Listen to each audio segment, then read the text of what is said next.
मैं डॉक्टर मोहम्मद कदीर, सचिव Inaya foundation charitable trust Prayagraj.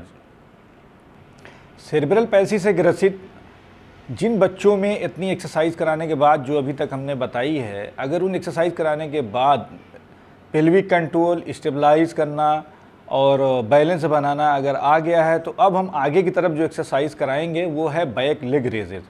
बच्चे को सीधा कर दें, दोनों पैर पे खड़ा हो जाएगा बच्चा, फिर एक पैर को सीधा पीछे की तरफ ले जाने के लिए बोलें और इसी पोजीशन में कुछ देर रहने के बाद पैर को वापस लाना है और लाने में इस प्रक्रिया को दूसरे पैर से भी करने के लिए बोलना है। जैसे दोनों पैरों से लोड देते हुए बच्चे को आपने खड़ा करा दिया। खड़ा कराने के बाद बच्चे से बोलिए कि दोनों हाथ से आप दोनों तरफ कमर की तरफ दोनों हाथ आप रख लीजिए साइड में और एक पैर को पीछे की तरफ लेके जाना है और जितना आप ले जा सकते हैं उतना लेके जाएं। कोई ज़बरदस्ती नहीं है, कोई स्ट्रेचिंग नहीं करना है, जितना आसानी से रेंज ऑफ मूवमेंट जितना है उतना लेके जाएं। फिर उस पैर को, दाहिने पैर को अगर आप लेके पीछे की तरफ गए हैं तो फिर दाहिने पैर को वापस पहली वाली पोजीशन में लेके आएँ और फिर जो है बाएं वाले पैर को आप पीछे की तरफ लेके जाएं। इस तरह 10 बार इस एक्सरसाइज को आपको करना है। अगर आपको इस एक्सरसाइज को करने में कुछ प्रॉब्लम्स आती हैं तो आप जो है वो उसका बाहरी सपोर्ट ले सकते हैं, चेयर का सपोर्ट ले सकते हैं। अब अगर नहीं है तो कोई बात नहीं है, दोनों हाथ जो है आप पेल्विक पे रख के और ये एक्सरसाइज कर सकते हैं। फिर आता है वाल पुशअप।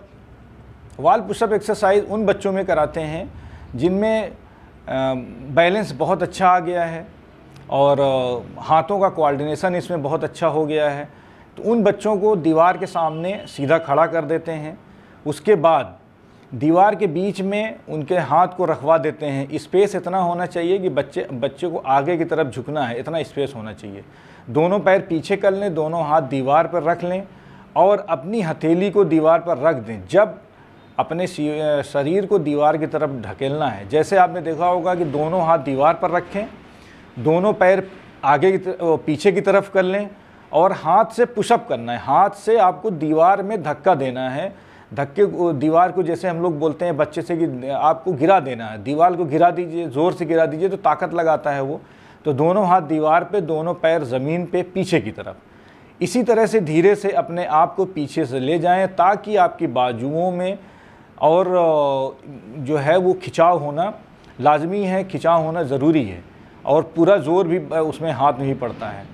इस प्रक्रिया को बार बार दोहराएं, कम से कम 10 बार करें।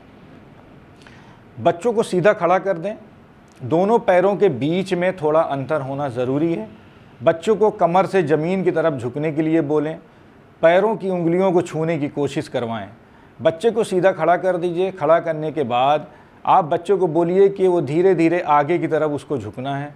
अब आगे इतना झुकना है कि वो ज़मीन को टच कर ले और ये करते वक्त आप जो कमर की जो मसल्स है उसको आपको ढीला छोड़ना है, शोल्डर को एकदम लूज़ कर देना है और आगे की तरफ झुक कर जाएं।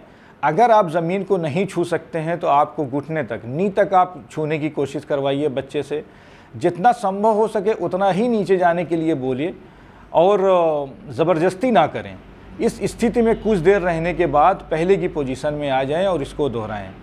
अगर ये एक्सरसाइज करने में बच्चों को प्रॉब्लम आती है तो थेरेपिस्ट को चाहिए, पेरेंट्स को चाहिए कि वो पीछे बच्चे का जो है वो पेल्विक पे सपोर्ट ले लें और दोनों हाथ से उसको सपोर्ट दें और बच्चा फिर उससे बोलिए कि आप आगे की तरफ झुके।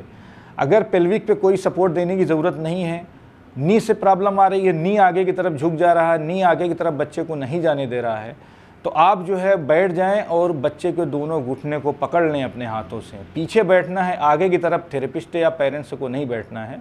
क्योंकि बच्चा आगे की तरफ झुक रहा तो आपको पीछे की तरफ बैठना है। सपोर्ट दे दें जिससे जो है बच्चा आगे की तरफ झुकेगा और जितना झुके कोई बात नहीं है, धीरे धीरे वो आपको ज़मीन तक टच कर जाएगा। फिर आता है हील टू टो वॉकिंग। अब वहाँ पे आपने देखा कि हमने दोनों पंजे पे खड़ा करके हील को उठवाने की एक्सरसाइज कराई थी। यहाँ पे क्या करना है, हील टू टो वॉकिंग करना है। हील पंजे पे चलना है एड़ी को उठा के। इसमें किसी साफ जगह पे इस तरह से चलते हैं कि एक पैर की एड़ी को अपने दूसरे पैर के पंजे के सामने रखें। एक पैर आगे रखना है और एड़ी के पीछे जो है दूसरे वाले पैर की, जो हमारा पैर पीछे की तरफ है वो आगे वाले एड़ी के पीछे की तरफ रहेगा। इससे भी बैलेंस आता है, कोऑर्डिनेशन आता है और बच्चे में जो है वो चलने की क्षमता आ जाती है। फिर आता है सबसे पहले एक जिसको हम लोग बोलते हैं कि बच्चा जो है जब खड़ा हो गया, दोनों पैर से आपने बच्चे को खड़ा कर दिया, खड़ा करके दाएं पैर को आगे रखते हैं और बाएं पैर को मोड़ना है और पीठ को सीधा रखते हुए आगे की ओर ऐसे झुकने के लिए बोलें।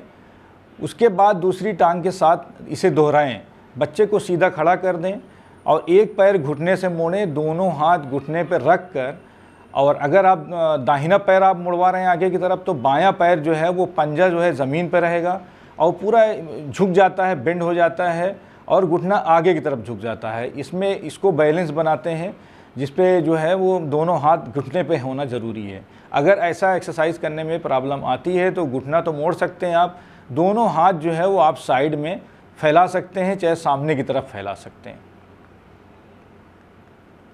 फिर आता है साइड लंजेस जिसको बोलते हैं। बच्चे को इस तरह सीधा खड़े होने के लिए बोलें कि पैरों में थोड़ा अंतर हो।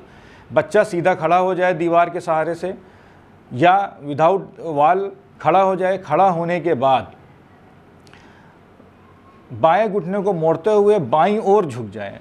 बाएं घुटना पहले मोड़ना है नी से और उधरी पूरी बॉडी को आपको झुकाना है और जो दाहिना वाला पैर है उसको आपको साइड में फैला के रखना है। जितना आपका पैर फैल सकता है, सीधा हो सकता है, उतना करना है। इस दौरान अपनी पीठ और दाहिना पैर सीधा रखें। इस तरह कभी कभी देखा गया है कि ये एक्सरसाइज कराने में बच्चे गिरने का खतरा होता है, तो पेरेंट्स या अभिभावक बच्चे के पीछे की तरफ खड़े हो जाएं और पेल्विक का सपोर्ट कर दें तो बच्चा गिरेगा नहीं और ये एक्सरसाइज भी हो जाएगी। इस स्थिति में कुछ सेकंड तक रहें और फिर इसे दूसरी टांग के साथ दोहराएं। बच्चे को ज़मीन पर खड़े होने के लिए बोलें। दोनों पैरों में थोड़ा अंतर होना ज़रूरी है। बच्चे को सांस अंदर लेने के लिए बोलें और फिर आगे झुकाते हुए झुकने के लिए बच्चों को बोलना है। जैसे इससे पहले आपने जो एक्सरसाइज करवाई थी, बच्चे को सीधा खड़ा करके आगे झुकना था, ज़मीन को टच करना था।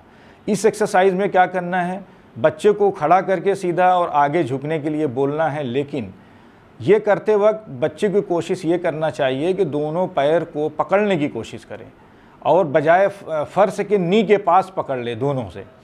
तो इस पोजीशन में पीठ सीधी, सिर, गर्दन और कंधों को आरामदायक स्थिति में रखना ज़रूरी है।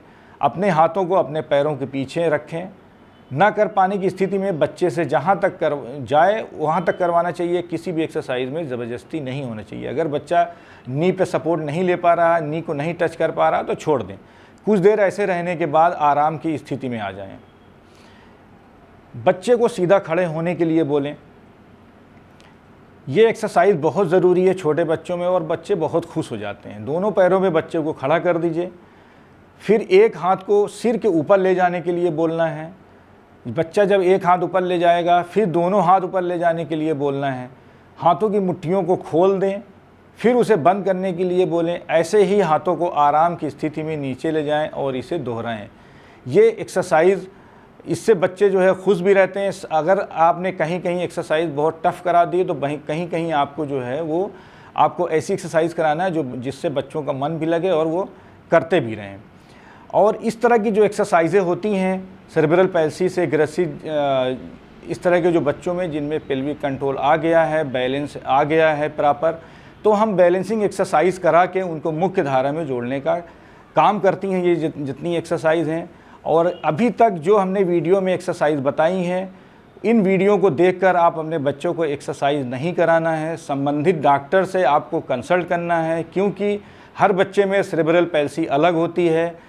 किसी में स्पास्टिक, किसी में डिस्टोनिक, किसी में हाइपोटोनिक। सभी एक्सरसाइज एक बच्चे के लिए उपयुक्त नहीं होती है, प्रॉपर नहीं होती है।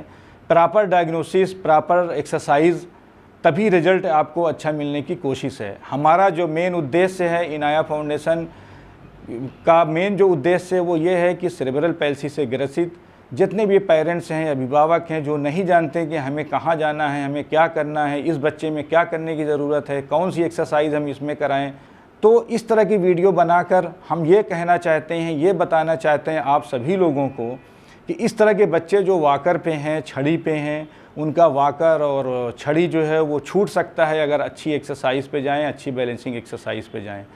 और हम आप सभी से रिक्वेस्ट करते हैं अनुरोध करते हैं कि जिन जिन लोगों ने हमारा ये चैनल देखा है, ये हमारा वीडियो देखा है, अगर आपको पसंद आता है तो आप हमारे जो है इनाया फाउंडेशन चैनल को सब्सक्राइब करें, लाइक करें, कमेंट्स भी करें और दूसरों को शेयर भी करें। बताएं भी कि ये इनाया फाउंडेशन इस एक संस्था है जो सेरेब्रल पैल्सी से ग्रसित बच्चों के लिए कार्य करती है और अभी तक हमारे यहाँ 1500-1600 बच्चों को हमने मुख्य धारा में जोड़ने का काम भी किया है। अधिक जानकारी के लिए फेसबुक पेज इनाया फाउंडेशन को लाइक करें, यूट्यूब चैनल इनाया फाउंडेशन को सब्सक्राइब करें, लाइक करें, कमेंट्स करें और शेयर करें।